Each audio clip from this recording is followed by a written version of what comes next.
What's up, everyone, and welcome to another Hungover Podcast, episode 124. Today, we're gonna be reviewing Parasite, the movie of the year last year in 2019. Of course, this is a foreign film, straight out of South Korea. And Yvonne and I have had much time and deliberation because we're both quarantined due to the coronavirus pandemic. So we decided to go ahead and start watching some movies because we're bored out of our minds. And for sure. we fell on Parasite because it's it was movie of the year, right? Or game of the year. Why does that sound weird to say movie of the year? What is it usually? Film of the year? Best Picture? Best Picture. That's the actual title that it got. Great movie, I thought, but we will get to that later on the top of the show. Of course, we start our podcast out every single week. And of course, by the way, we're in video format again. We finally got all our technical difficulties sorted out. So here we are in video format on youtube.com/hungovergaming. We're finally uploading there again because we have so much time. Sooner or later, there will be a Last of Us Let's Play coming out, so be on the lookout for that in anticipation for Last of Us 2. But anyways, we start our podcast out every single week by asking each other. Them. We're banking them all because we're going to go back to work eventually, and then we're never going to make YouTube videos again. In fact, I'm going back to work tomorrow, but and I don't want to in terms of exposing myself to the virus, possibly, in New York City. Oh, for sure you are. God. Yeah, I'm screwed. But I got to go to work, so it's going to happen. We start, like I said, every single week by asking each other, what media have you been consuming? And what did you drink last night? Yvonne, take it away. The floor is yours. So I have been, doing not too much, but I got a new Switch, and I started playing Animal Crossing a little bit. I got bored with that almost immediately and regretted my purchase. But I'll try and work through and get through a little bit more. Yeah, live your life. But I did get Fire Emblem, and I am starting to play a bit of that. I've gotten maybe 3 to 4 hours into that game. Yeah, cool. It's kind of my game that I play when I find a little downtime during the day or right before I go to bed. And I've been fishing. I just had the first mock battle, and nice. I kicked everyone's ass. I only lost one of my fighters in that fight. What difficulty are you playing on? Normal. I see. I think so. I think because I had never played a Fire Emblem game before, so I was like, I don't really know.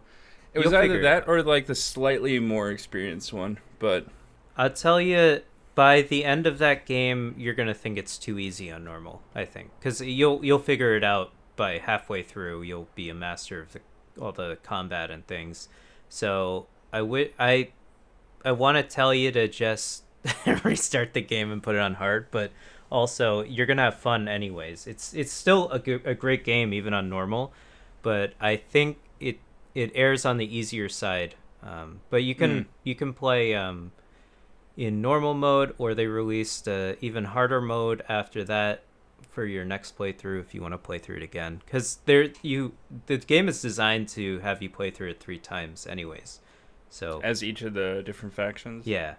And I started my first playthrough as the Black Eagles, yeah. Edelgard, she's because a cool character. She's hot. The only female leader. So let's be honest. My professor character is trying to bang. Yeah. I'll tell you, though but his number one goal is Manuela still, because let's be honest, she's the oldest one, the one that's that too. Above the age of 18. Okay, great, good idea. Yeah, let's call it that. No, so I had the first mock battle and I just won that, and I'm starting to get into the other stuff. I also was gonna play in normal to figure out like all the professor details, because that like managing.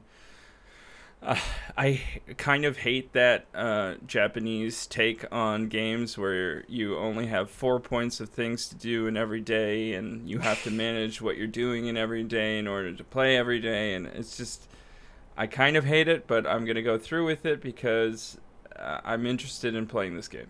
So that's kind of where I am with it. Well, that's a huge part of the game. Yeah, I know.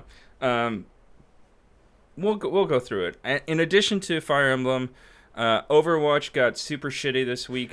I think, honest to God, players forgot how to play Overwatch. I think a lot of DPS players, especially at our ELO, either shifted to playing tank or something, or playing DPS characters that they just don't know how to play. So we quit playing Overwatch, basically, and we've started playing Modern Warfare, a game that we had purchased, and I had played maybe half an hour of up until this date. Turns out it's the same love-hate relationship I've always had with a Call of Duty.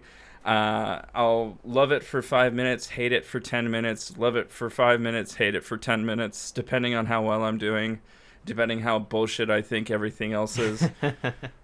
They did introduce the one map where you literally spawn on top of other people. Yes. I think that map is stupid. Everything about that map is stupid. But I did get just dumb. A sweet care package. Great care package. I was 1 kill away from a VTOL twice today. And that's my biggest accomplishment ever. Yeah. I'm really bad at that game in terms of I don't know any of the maps. I'm still learning what all the guns are. I'm my level's like 30 or something, so I haven't progressed that far. And I have been drinking this Bohemian Pilsner, but it was from a growler, and as you can see, it's quite flat at the moment. So gross. Yeah, so not it's the best. Piss water now. It's funny how it was really good on the first day. It's funny how beer is entirely predicated on carbonation, whether it tastes good or not. It's so. I really should put this through the fucking soda stream to make it good again. I wouldn't try that. It's gonna explode everywhere. You can't dissolve enough CO2 in that. There's more ethanol and stuff in there. I've tried it. Let me put it that way. And then I thought about it scientifically, and then of course it made sense. You're going to have to explain it to me one day. I'm just when I'm laying in the hospital bed with shrapnel all around in my body. It's not going to explode like that. It's just going to make a fucking mess. Don't do that. Yeah. And also, it's not the same kind of carbonation. Don't do that. You can force CO2 carbonate wine, though. I'm not saying you can't do that. I'm just saying it's not going to work with your soda stream. It's not designed for that. You're right. I need a more powerful version of a soda stream. Yeah. Okay. Great. Good idea. Anyway, so that's my week this week. In addition, I did fully check out Tiger King. It is melancholic and gripping. Mm-hmm. It's one of those things that you can't look away from. And Netflix released it at the fucking perfect time. So I understand why everybody's obsessed with it at the moment. There's nothing else to do. We've actually reached that zenith of going back to what like television used to be, where you could get these massive ratings because everybody was only watching one thing. So I think Netflix hit it on the head. Again, I say if you haven't checked it out, go check out Big Time Adolescence. Amazing movie on Hulu. I didn't work for it, but I work for that production company. And right now, that production company, American High, is they put their production on hiatus according to Hulu guidelines, and instead they're making masks for face shield masks for testing of COVID-19. Nice. So they've stopped everything. They've gotten volunteers from their own staff and staff around the community to help this couple that's been 3D printing things in Liverpool so that they can provide PPE that's personal protective equipment for hospitals here. But they've also gotten requests from like Sloan Kettering and other hospitals, so they're doing a lot to help. Sloan Kettering, man. I knew some people that were working there. Damn. Yeah. So shout out to American High, and if you want to support them, I think one great way, if you can't support their activities here in Syracuse, is by checking out their film and kind of spreading that out, because they're doing a lot of great work that isn't necessarily connected to their industry at all. They're just helping the world. So nice. I hope they're also social distancing while they're doing it. Because I think they only can't work gather. in small amount of shifts, and they're Right. wearing masks and gloves and everything while they're doing. People are assembling the things. That's good. That's good. Obviously, Sounds great. if you're going to send out PPE, you have to make sure that PPE is sanitized before it gets to where it's going. I should hope so. Should hope so. How about you, Julian? What are you up For to? me, I haven't been up to much other than, Overwatch and Call of Duty with your boy Yvonne, Comrade Boyar here. That was delightfully infuriating when it comes to Overwatch. Not delightfully, just horrible. It was miserable. We didn't have a good time. Blizzard, get your shit together and never do this again. That would be great. But Call of Duty, I'm having a lot of fun playing. I think it's, it hasn't really changed much, I don't think, since Modern Warfare 2. But I guess they're releasing that again too, so that's great. It's the same game, but it's still fun. I could see why people are like, oh, it's the same game, it's the same game. Yeah, but that same game is really addicting and really fun. So I don't see, and they're also making countless dollars on it. It's the best-selling game. If you look back on the best-selling games of each year, Call of Duty is like is always on the top 10, if not the top 3, if not the number 1 selling game of the year every year over year for like the past 10 years. The only one that can match it that matched it was like GTA, basically. Yeah, GTA 5, which is the best-selling video game of all time, I guess. And that game came out in 2013 and is still selling, still managing to reach like the top 10 best-selling video games in 2020. So that's something else. But yeah, Call of Duty sells gangbusters because it's an addicting, fun multiplayer game. And now I think enough people have complained about Activision monetizing the game that I think they've sort of decided not to split their community by releasing paid DLC. So if you've noticed, Yvonne, none of the DLC is like a paid map pack or anything. They just release maps now. I guess they finally started making enough, or I don't know. They changed their business model. They changed the operators, the skins that you have to buy. Yeah, so you still the battle pass. Right. They monetize other things, but they don't monetize. Yeah, they don't monetize the maps maybe they monetize the guns. I'm not sure, but they don't monetize the maps, which I'm happy about. So I can play with my friend on any map, even though I haven't spent a single dime on the game since launch. So that's good.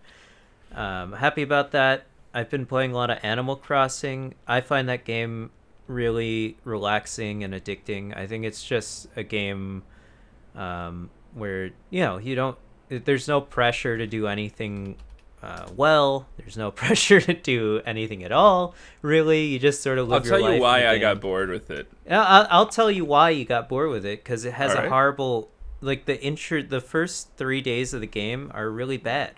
Yes, it's a bad game. Well, I haven't gotten through those days. It's a slow game, and it's also gated off by time, which is, I guess, somewhat unique to that game. Not entirely unique, but this is one of the few games that runs off an internal clock that is in real time. So you actually have to wait a day in order to make progress in the game. Or a couple days, depending on what you're trying to do. But yeah, so once you get past that, there's a list of daily tasks that you can do in the game, and then you just go on and live your life, and you only play the game for like an hour or two a day. If you really want to, you can play more and grind out those bells, those ever so valuable bells. Become a billionaire, pay off your mortgage. Billionaire. Yeah, no, so really it's a game you play for like an hour or two a day once you get it set up, and then you play some other shit. And it's something you can just come back to, and there's always something new. That's what I like about it. You come back to it day after day. You could play it every day. You could play it once a week or something. And there's just something new to do. It's not just necessarily the same thing. But if you don't like the gameplay, you don't like the fish catching, the bug catching, talking to the stupid neighbors and shit, then I can see why you wouldn't like the game. So it's not for everyone. I just think it's a relaxing game to play if you're bored. That's my opinion on it. Yeah. But yeah, what you were having that problem was just too. I can't get through the so tutorial section. Yeah, it's all right. Whatever. What else have I just got Final Fantasy VIII, the remaster on Switch as well, because I purchased it for $2. It was great.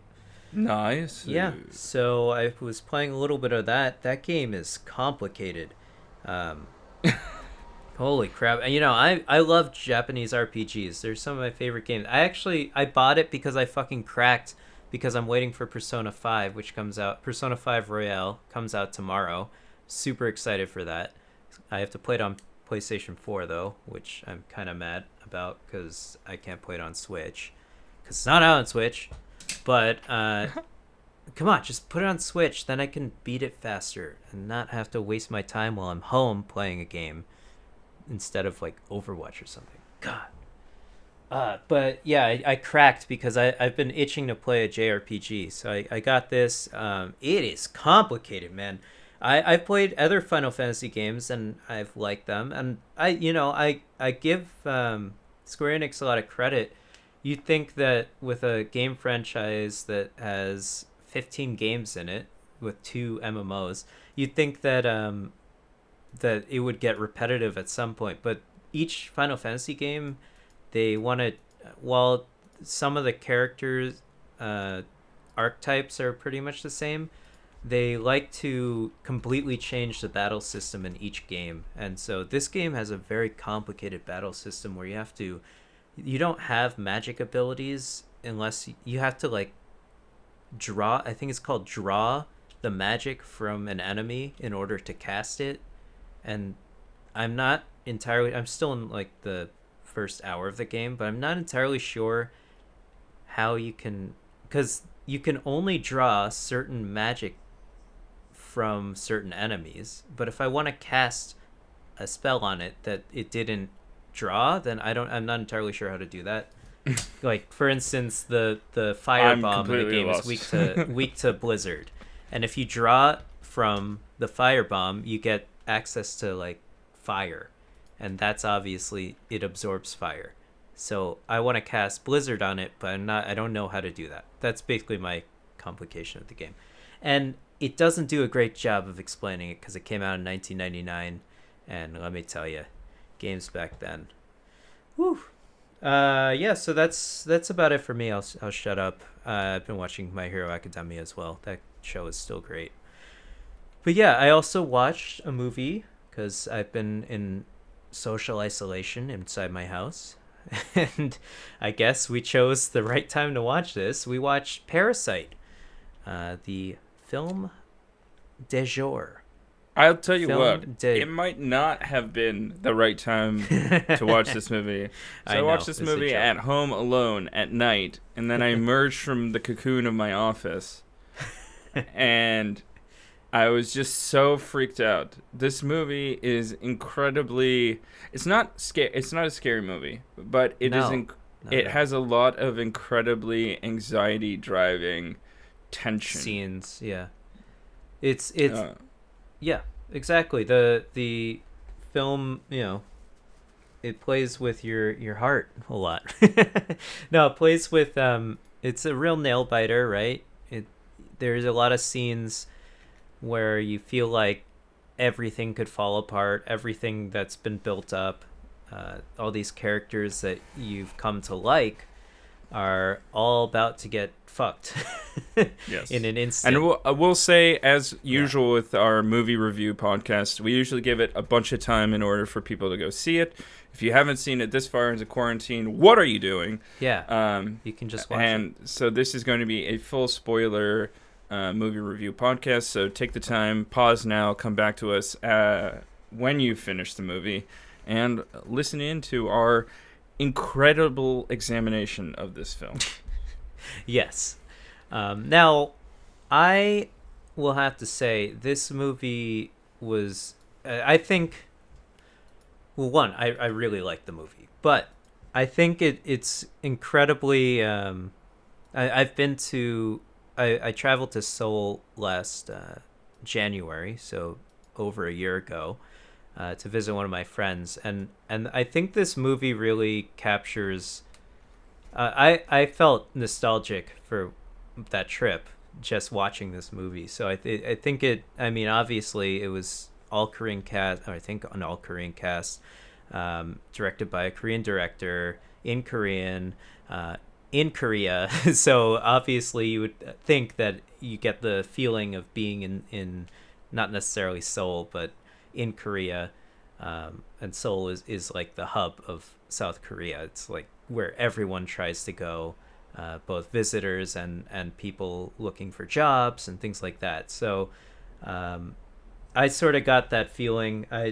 It was just small things like in the beginning of the movie where the main character, he meets with his friend from college and they have a drink outside on those plastic seats. Like that shit's all over Korea, At that corner and you thing. can you can just do that. You can just drink in public, and that sort of thing. And it's very casual. It's not like people are. I mean, sure, you'll probably get that guy who's peeing in front of their house every time. You'll probably get that guy too, but I mean, people love to drink there in Korea, and it's part of the culture. And We have gone over this before, but Yeah. from my knowledge of people who have lived in Korea for multiple years and discussions with some Koreans that I know, Korea's drinking culture is prevalent. Yeah, oh yeah. You wouldn't necessarily think so, because when you talk with a Korean person here in America, they're usually pretty reserved and they're maybe a little quieter or shy, and that's just because there's a social barrier there. Sure, they're taught English very well there, way better than they teach us Spanish here. I'll tell you that much, or anything, or any language for that matter. I think they put a huge emphasis on teaching people English. So that actually plays into a main plot line of the story, right? The reason why these two families are connected is because the main character, again, I don't know any of their names. I watched Kevin? the movie once. Kevin, sure. The main character is teaching a rich person's daughter, a rich family's daughter, English, Dae-hye. right? Yeah. So His name is Dong Dong-ik. Okay. I don't sure. really know how to pronounce I that. don't know what pronounce But Korean either. we'll just. I'm gonna cut it short to Kevin. Yeah, let's go with Kevin. What did you think about the 'Cause plot that's what line of his- this story? Yeah, period. What did you think about just general thoughts about the movie? That's the first thing that comes to mind. I know I usually get fixated on something mundane and stupid about movies, but you usually have a more profound thing to say about a movie than I do. So I'll throw it over to you. What the first thing that strikes me is knowing that Bong Joon-ho was both the director and the screenwriter. Just as my phone's going off, it's time for my point. He's both the director and the screenwriter, which means that both the words that the characters are speaking and the voice of the camera are one. They are both complementing the story together. Usually, like I was talking to Laura about this movie earlier today, just because she was very curious to hear what I was saying. And she fixates a lot more on the story and the plot line. Like, she'll notice different things, but for me, when the camera is screaming with its own voice, I pay attention to that so much. Like, why did he do this shot and this shot? And the thing that strikes me about this movie, first and foremost, is Bong Joon-ho is telegraphing the geography of every space that we explore, that we walk into. This story has mirror images, kind of, or a scale on which we're examining two different families, a parent, a husband and a wife, and two children. And so there's a scale or a sliding thing that you're always looking up and down at both of them, right? So there's two shots that really spell this out for me immediately. One is the tutor son character from the Kim family is going from the entrance of his house up to the street, and you follow this kind of tracking shot where he goes around the corner and it follows him up. So it goes like this and up the stairs. Yeah. There's a similar shot of him going, I think it's of Mr. Kim, the patriarch of the family, going down the stairs around the garage, and it's an above shot as he goes and descends. So there's kind of this dramatic juxtaposition of looking up as he's going to the Park house and looking down as they're going towards the Kim house. Right. Being cool. the sub-basement. And I think that's an easy example of how Bong Joon-ho was marrying the way that the camera is playing throughout the movie with this incredibly textured and layered discussion of many things affecting South Korean society. Most prevalent are ideas of economic disaster and environmental disaster, and how those all link into the very rigid divide that has occurred in South Korea. Mm-hmm. An interesting thing is that when Bong Joon-ho saw Us, the Jordan Peele movie, he recognized how those narratives are echoing each other in different ways, because if you look at the division in South Korean society of the wealthiest and the poorest, it's very similar in the divisions in America to the wealthiest and the poorest. So when you look at the reflections of how that kind of mirrors back and forth or echoes and speaks to each other back and forth in the narrative between Us and Parasite, you see these very very distinct voices talking about a similar problem. And just as a side note, basically, you're right. There is definitely a huge divide in between rich people and poor people all over the world. But in South Korea, there's definitely a huge divide. And the majority of the South Korean, I guess young people that are coming here to America to go to university, for instance, or start a business or something, or work here, they're all part of the rich part of South Korea. They're getting sent over here. Usually their university kids are from richer families. I'm not saying all of them are, but the vast majority of them are a little richer. You'll see sometimes they even have cars here. I think that's what we had a couple people in Syracuse that just rented cars, like very nice cars, to drive around Syracuse. They lease like a couple years, and then that's it. And a lot of Chinese students do the same thing. I'm not saying it's just Koreans that are sending their rich children over here. I'm just saying Koreans are doing that. It's not a problem by any means. I mean, and I have no ill will against any of those kids that I met at Syracuse. They're all cool but people. Money does afford opportunity. But right, absolutely. So just when you I don't know, that it's just some knowledge to throw out there, I guess. It doesn't really necessarily mean anything, but you can assume maybe they had a lifestyle like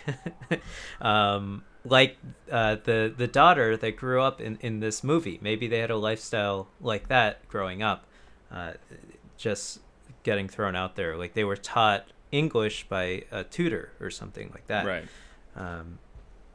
And I wanted to get into as well, a little bit about kind of the juxtaposition. It's not really juxtaposition because it's an obvious comparison, but the mirroring that he does in one of the promotional posters for Parasite, it was like a red and blue poster with the stairs, the iconic stairs from the Park house. Mm-hmm. But one set of people are descending and one people are ascending, but they're upside down. Okay. And I think I kind of wanted to discuss with you some of those, what you notice in terms of like some of those moments where we're seeing a very similar image, but from the different sides. So I described the going up the stairs, going down the stairs, but the window that you were talking about where they live in the sub-basement, they can see the guy peeing out the window versus what what's happening in the park house, right? You see this beautiful verdant lawn, this green landscape. Yeah. As somebody who is a cinephile, you love movies. Yeah. Are you like? Are you drawing those comparisons? Are you seeing the Bong Joon-ho? I think is being pretty overt with them, but Yeah, I mean, that one I didn't even really think too much about, but until now that you brought it up, but it's pretty obvious, I guess. I didn't really. When I was watching this movie,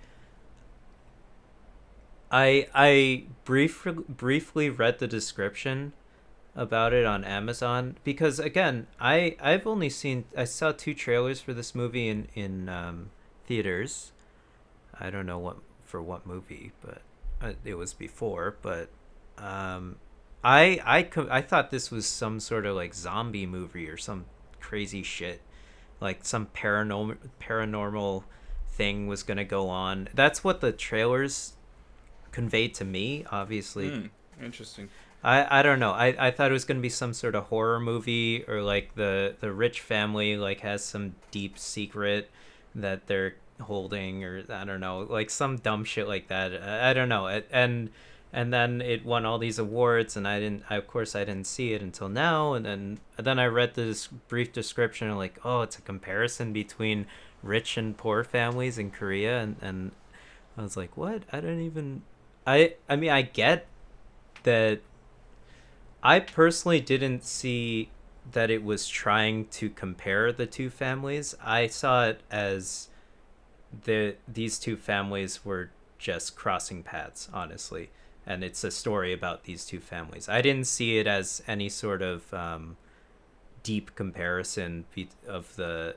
I mean, I guess I'm obviously wrong about this, but I didn't see any sort of comparison of rich or poor. But I guess now that you say it, I guess it makes sense.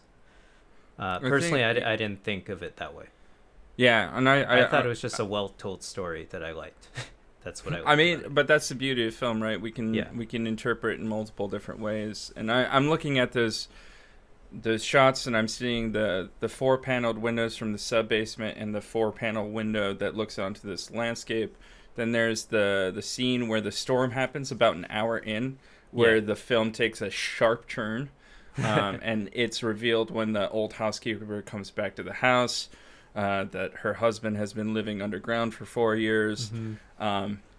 We can get in a little bit to that character really in a second. That. Maybe it's because I didn't read the subtitles quick enough or something, and I missed one line. I didn't really understand why that guy was there.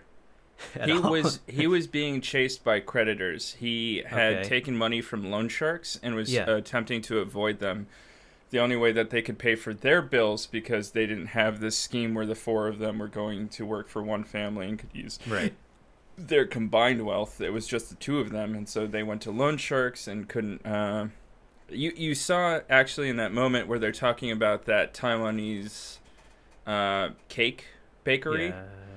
And there's that connection, right? Because the patriarch of the Kim family talked about he worked at that bakery, or worked at a bakery that was very similar in terms of its description. And both of them lost work because that thing went under. And it's that moment where these 2 underclass, working class families have this point of connection. And rather than accepting that connection, they divert. Like the matriarch, Chung Suk, I think is her name, just says, no, that's not our experience. That we know nothing like that. Even though earlier in the story, the Mr. Kim, the dad, is telling the story about how he worked at that bakery, right? So it's kind of like that Russian novel level of connection of coincidence. But it's an interesting tale, and I think that he's just there. The husband of the old housekeeper, who's what's his name? Gunse, maybe. Sure. I want to say whatever. We don't have to pronounce their names properly. He's under there, and he's lost all. It's basically a reflection of living in those poor conditions where you have no access to sunlight and because of your status in society. And Yeah. Bong Joon-ho has said that the more sunlight you get in a day describes your class, basically. So as you become poorer and poorer and poorer, your access to sunlight is more and more restricted. And so he's the embodiment of what happens when we drive people to this place where they have no access to sunlight. They're in debt to creditors. They have to hide from society in order to survive, kind of like rat-like in that sense of trying to steal from what they can. And that disconnect of humanity, while still revering the upper class, right? He says respect to Mr. Park just as he's dying. And anyway, diverting from that, I was on a subject line where there was a shot of the water running down the street. At this hour mark is the big rainstorm. That's when the old housekeeper comes, and this reveals.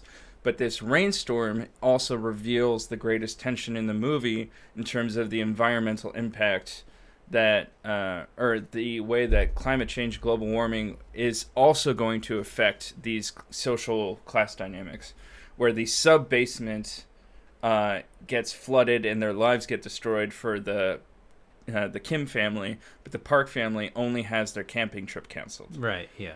And they're sitting on their couch watching their son in this tent having sex on the couch, while the daughter of the Kim family is sitting on top of the toilet preventing shit from spewing out. Yeah.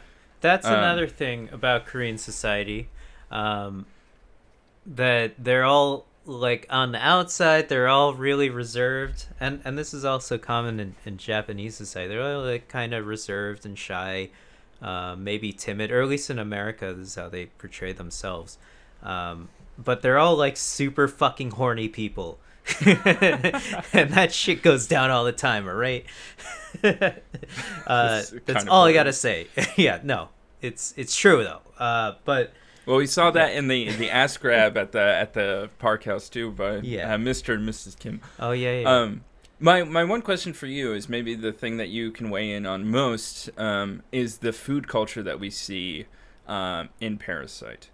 So we see the Kim family, the poor family, go from eating chips and beer to being able to afford the pizza that they were making the boxes for, and then they're able to have Korean barbecue in the house. Well, let me tell you. Kind of describe some of that? Like, is that a trajectory or is that just happenstance? Yeah, of course it's a trajectory, but I'll tell you, they're eating better than poor people here in America. Their snacks are so good in Korea. Oh my god. Holy crap. So they had some pretty good snacks, and but I'll admit their beer is shit, so so maybe it cancels out. But it's nice, like their beers are lighter, obviously. I guess all Asian beers are pretty much light beers. They don't really have any they'll have lagers, but that's as dark as Asian beers go usually, both in Japan, China, and Korea. I would say Korea probably has like the worst beers, and Japan you don't like height? No, god no. Yeah, dude, they mix soju with their beer so they can drink the beer. It's great. I've done it before. It does make it better. It does. Not that the alcohol they're drinking is bad. It's just the beer is bad. So soju is great, and then there's like all sorts of other things that they drink. But so I definitely, they finally made it. That's sort of like the peak of their arc, right? When they're just getting drunk off the whiskey. I love how Japanese and Korean people say whiskey. It's pretty funny. Where they're just drinking the whiskey there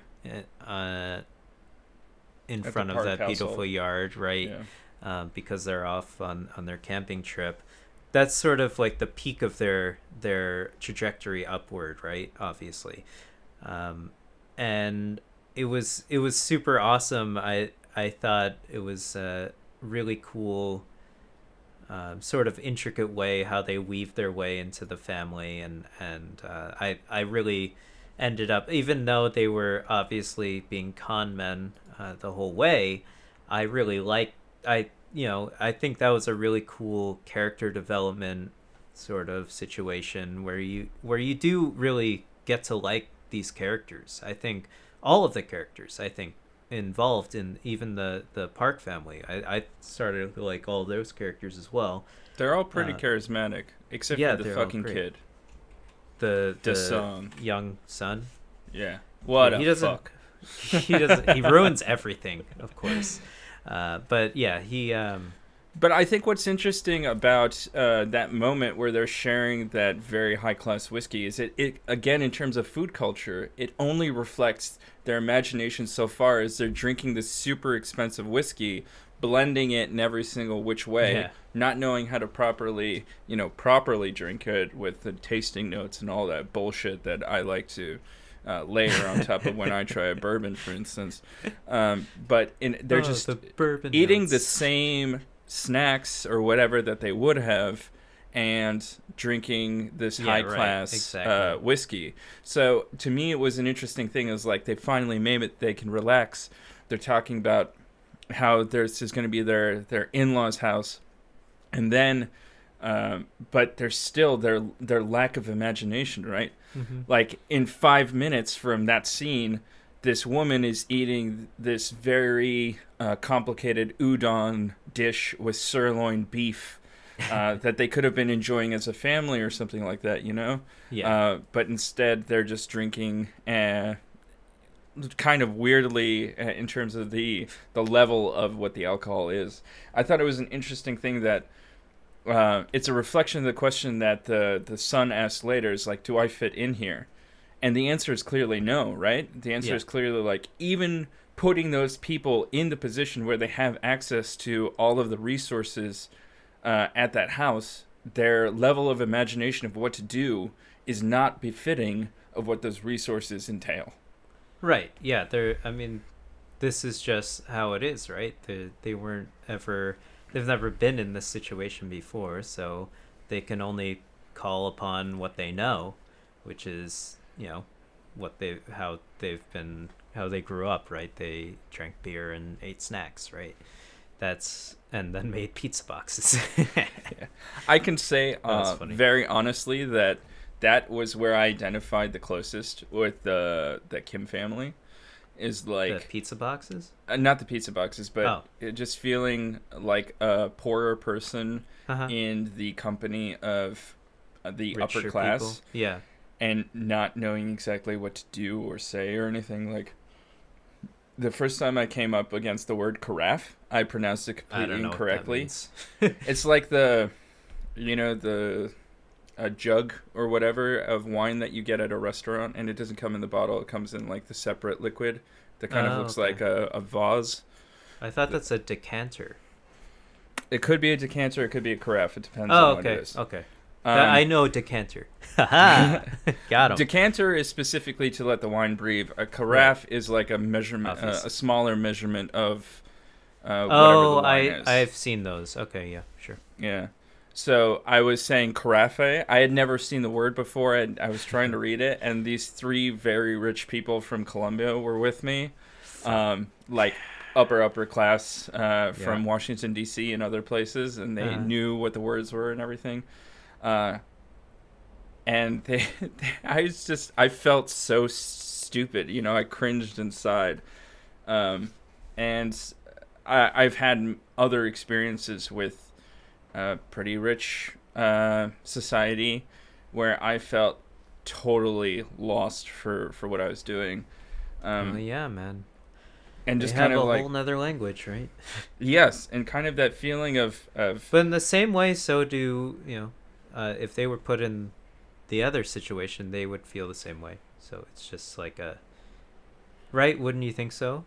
I think so. Yeah, it's possible, but I always feel like the working class is more accepting if rich people come to them. Of course. Like if the rich class is attempting to get in with the working class in like film or literature or whatever, Like, as long as they're attempting to adhere to the working class rules or whatever, they seem to be comfortable. But it's when the working class has a rich person come to their home and they're like, I can't live up to the standards of the rich class, that there's that awkwardness and divide. And I feel like the amount of kind of arbitrary rules which are layered more and more on top of society, the higher the class is, so that they can, it's kind of like a decoding language, right? Yeah. So the same way that, like, you can test who is a native speaker of Russian or Korean, it's like a different language that you're speaking, like you referred to earlier. And when you bounce up and down through the class structure, it helps to discern, are you part of this? Do you speak this hidden secret language? The same way they could be left and right as well in terms of the working class. So if I go into a Latino or a black household and I don't know the language or the mannerisms or whatever, then that's kind of the thing. You know how oftentimes the idea of code switching, where black people have two different ways of speaking, one within their own community and one with people outside of their own community, and it's often referred with to black as code people switching. and white people. Exactly. Yeah. It's absolutely true. So let's talk a little bit more. Let's redirect it back towards the movie. What do you think? I think right, that scene leads into probably some of the most tense scenes in the movie, some of the most tense shots in the movie, where they obviously it's like the kids were having a party in the house and then the parents come home. It's like every story plot of every movie in this sort of situation, right? I guess, but it's obviously done in a much more tense way. So the parents are coming home, and with the whole family's coming home, and they've made a complete mess in the living room. Luckily, they didn't make too much of a mess to the rest of the house, but they have to scatter. They only have 8 minutes. They find out with 8 minutes, right? So they have to clean it all up and hide, because they can't be seen leaving the house, right? Because they're not all supposed to. The only person that's supposed to be there is the wife, or the mother. And so she has to make something that she's never made before, but because she's a Korean house mom, she can cook anything, so that's fine. Or any Korean meal. Yeah, no, of course, I have no problem with that. So obviously some of the most tense, they have to hide under the table, hide under the bed. They play a little hide and seek situation going on, and everyone's already super exhausted, so they basically wait them out and get out of there, and then it sort of goes into that flood scene. So what did you think? Did you think it was all done very well, like plausible, or do you think like, oh, how'd you do you think like oh, they should have been seen there or something like that? I think the tension was perfectly question. constructed, and it was like that moment of me too. I think that anxiety that I was feeling right after the movie, where I was like, I'm anxious to be in my own home by myself, even though I have these two cats with me. It's just like, that was like 10-15 minutes of just intense anxiety, going from the will they be discovered from this video where they're calling each other familial names, to the moment of will they be discovered under the table in the living room. And I thought, at that point it was all purely believable, to up until the point where the husband is kind of like crawling away on the floor, and they don't notice him just sitting there. But the lighting or whatever, they're half asleep. Who knows if you noticed that? I think I would, but whatever. By the way, the house that the park house that they're in, that house is very. I used to live next door when I lived with my parents. Next door, we lived. Our neighbors were it was a Korean woman who married a white man, and so they had mixed children. But they always had like their her father there, and I think he was also like the contractor and the architect. Or no, they had a Korean architect for the building for their apartment, and that house reminded me so much of their apartment, because I think it's either like a rich Korean architect thing, or like this is what rich people in Korea desire in their architecture, or maybe it's just purely coincidental. But the way the layout of the house, or of the building, the house, I guess, it sort of makes you feel very small. Everything feels like elongated and gigantic, and I feel that the shots often were doing that too. Yeah. That's a play on also the furniture seems maybe oversized. That couch was huge, right? It seemed pretty large. It's like 15 feet long. Yeah. So, and all the steps were like 2 feet long or something. Like they're maybe it's just a Korean architectural thing, or some like royal, like they think of it like it's reflective of how Korean royal society was back in the day, right? Or I don't know, maybe that's something they desire aesthetically, but that's just something I wanted to point out. That's definitely a very Korean rich person Korean house, I would say. Yeah. I think I don't know, maybe it's not true, but well, if that is true, I think that I think one of the other things to decode in this film, going back to our discussion of how to decode like rich people, poor people, etc., all those languages, is like there are things in this movie that we can understand as Americans, and there are things that we find harder to understand. Oh yeah, definitely. So, like for instance, so. the food culture progression, right, going from chips and snack food to being able to buy the pizza at the place from the woman and her being angry and slamming the pizza down, to being able to afford Korean barbecue, right? So barbecue in their household, where that is a very expensive thing for most Korean families. So I think that was an interesting level of progression, and something that if you don't pay attention or don't know at least a little bit about Korean culture, you can understand like there's a progression, but you might not understand how intricate those details are. Yeah, especially with the range of beef prices here versus Korea. Right, that would be explained differently in American.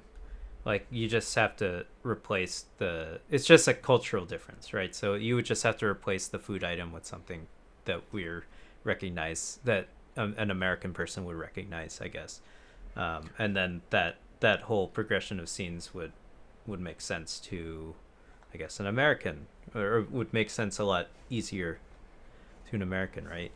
Right. I think it's a thing that Bong Joon-ho doesn't shy away from. No, right. He leans into telling a story that he understands, and I think it's the better for it. It's kind of like for me, it harkens back to the Mahjong and Crazy Rich Asians, in which I have no idea what the fuck is happening in Mahjong because I don't understand it at all.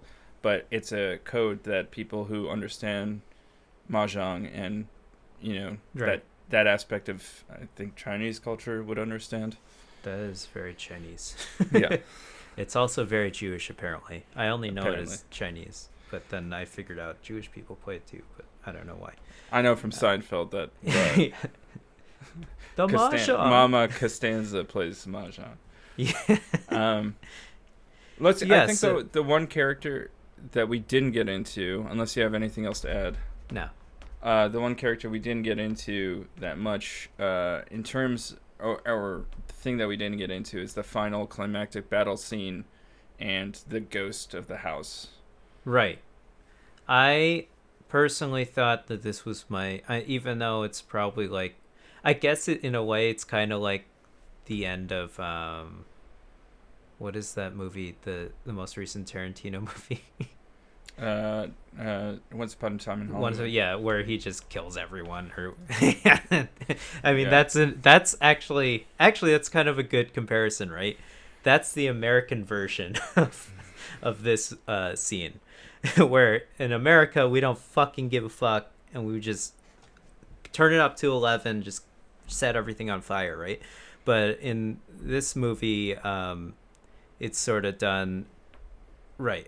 Shit hits the fan, and people are getting killed, people escape.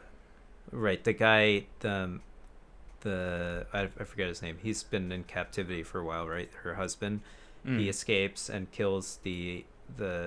Oh no, he doesn't kill him. Sorry, he they trap him basically because the Kevin he drops the rock and then he gets. Still unknown to me whether he was pulled. taking the rock down as a peace offering or to kill them. Right, I think this is the part of the movie where I definitely lost it the most, right? I was totally on board. I really liked the story so up until then, and then I think this part might have been a little rushed a little bit, especially after Mr. Kim kills the husband. Mr. Park, I guess. Let's call him that. Sure. I honestly don't even know why he killed him. I thought up until then there wasn't any sort of malicious intention between the two. I thought it was just like, oh, he's your boss, and the only thing that he was really saying negative, or obviously negative to me, was that he smells like a basement, basically, and he smells like a lower classman. Yeah, I think it's at that moment. It's his daughter is dying. He's asking for the keys to save his son without giving any regard to the beloved teacher, who is also Mr. Kim's daughter. Right. And it's like this act of extreme selfishness where the Mr. Park is not worrying about anybody else, but he still gets the stench of the poverty from the ghost of the house, Kyun-soo. Yeah.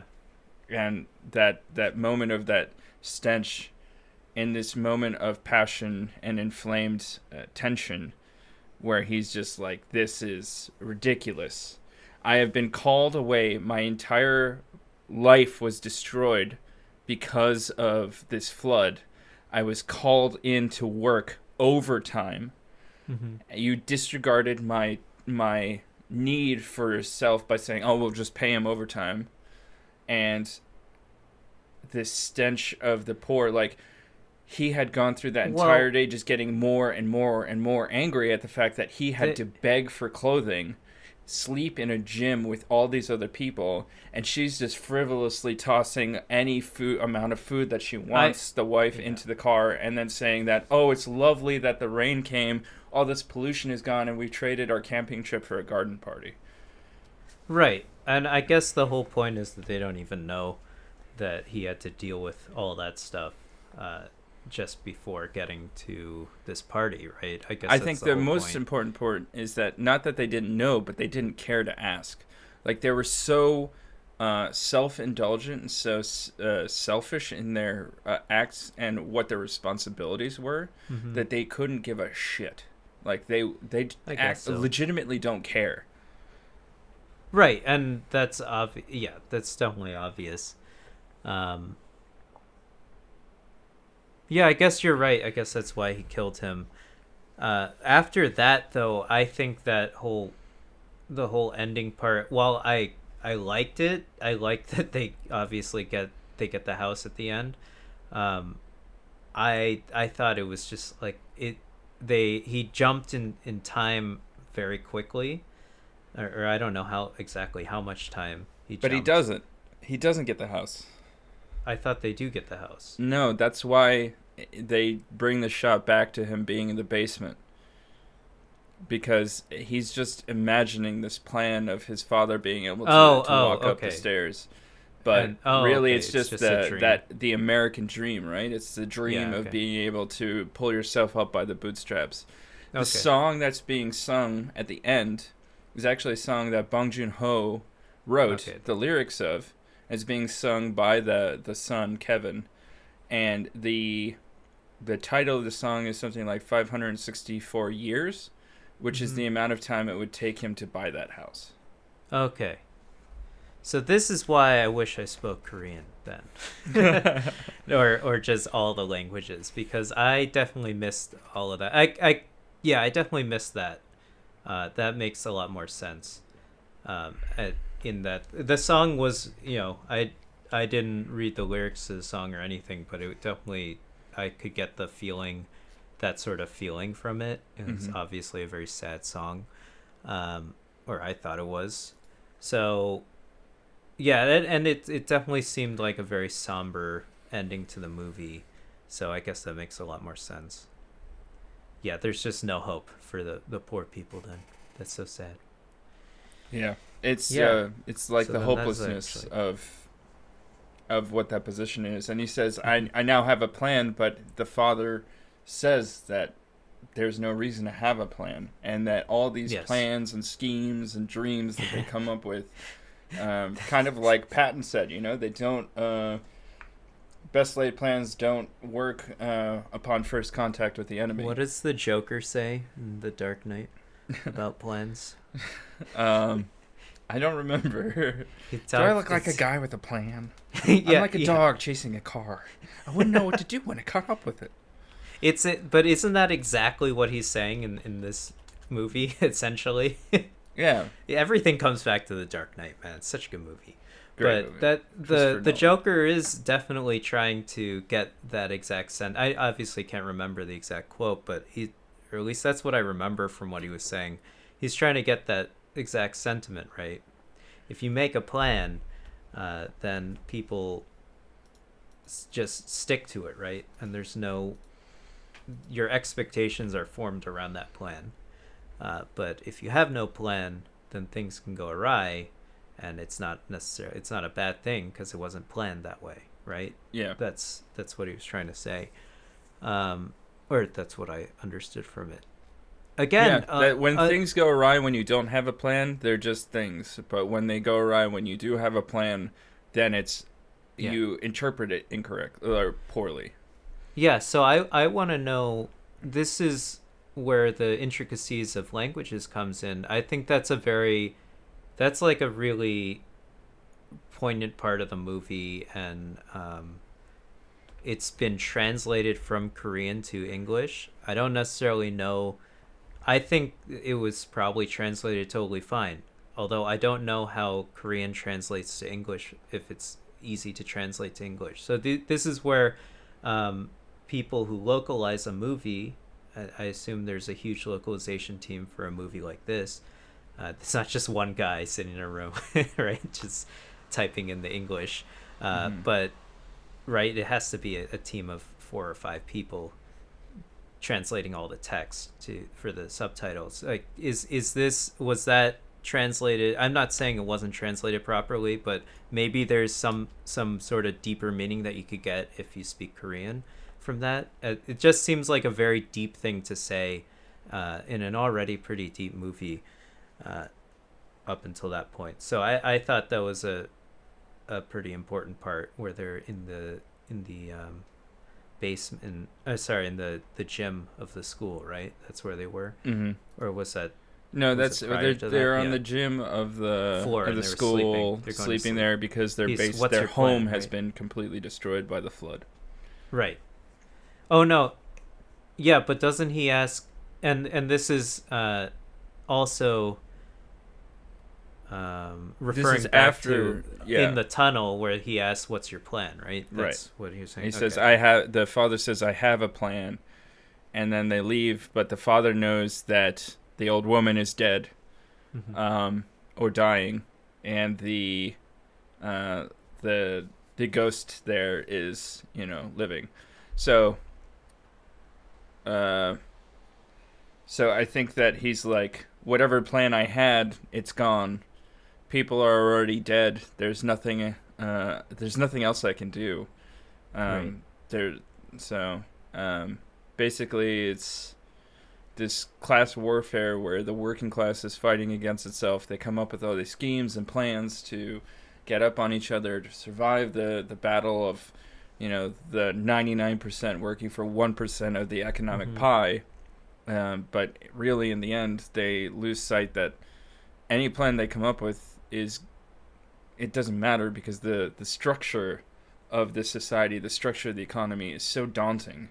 It will not be able to, whatever their plans are, will not be able to overcome that. It's a structural violence. Very sad. Yeah, so I guess then that general like 5 minutes of scenes just sort of explains the whole theme of the movie then. So that's pretty cool. No, but I really like I'm very excited for this movie to have won Best Film. I personally think it was a fantastic film. I had a really great time watching it, even from just an outsider perspective, where I obviously didn't even get any of this shit at all, right? So because maybe I wasn't reading the subtitles properly, or just I wasn't paying attention enough, I still had an amazing time watching the movie. So it has all these different levels that you can read into, and obviously you got a lot more out of the movie, but I still really enjoyed it. And it's exciting, there's action in the movie, there's hot babes, high school babes, you know what I'm talking about. And then some Fire Emblem shit. There's blood. It's great. No, but it's very well shot. Like, everything looks so cool in the movie. I think they I don't know if there's anything really special. Obviously you're talking about these panning scenes, but I think it was filmed really well. There's a lot of cool architectural things going on with the differences between both of, obviously it basically takes place inside two houses. I thought the basement that they lived in was pretty cool personally. I like that toilet. That seems pretty crazy. It's a pretty interesting layout for a bathroom. No, but that's general. I don't know if people are actually living in a place that looks like that in Korea, but I could totally see it. I mean, just going to Japan and Korea alone, I think there are a lot of really cramped apartment styles like that. So I could totally see it. So I thought this movie, I didn't see any other movies, but I don't need to. I think this movie, it was really great, and I think it's super cool that it was an original screenplay, a totally original movie, if I don't know any better. So I'm really happy for them, and I'm glad that they won the best film. It's really exciting. I thought this was great. I think Bong Joon-ho is one of those directors who is incredibly meticulous with how he plans and executes every shot. Mm-hmm. And I think that it really blends well the screenwriting and directing. Like, this is an example of the power of cinema through and through. The power of the voice of the camera, the power of the voice of actors and acting. Production design all throughout was incredible. I really recommend this for people who are just looking for a movie to go see, or for people who are really attempting to study and learn from film. There's a lot of really cool shots here, and the fact that the camera can do what it's doing to progress and tell the story, I think it's a really important film to draw from. Yeah, I wish I saw it in theaters. Did you see it in theater? You saw it at home. I did not. I saw it at home. Yeah. I was planning on going to see it in the theater with a group of friends, and that kept falling through, so I never was able to get to it. And I failed my directive of movies are meant to be seen in the cinema. Go. Coronavirus now. Yeah. It's too late. Which is why a bunch of films are being delayed. But Yeah. Well, I hope we should keep an eye on this director. Let's watch his next movie, and hopefully it's another film of the year, right? It's another banger. Exciting. Although people who have followed Bong Joon-ho's career say that this is not even one of his best works, which I probably think that they're doing hyperbole of, like, I knew the band before it got famous. But I think we might want to investigate if you want to go back and watch one of his other movies. Yeah, sure. I think it's Memories of a Murder. Something like that, or Mother.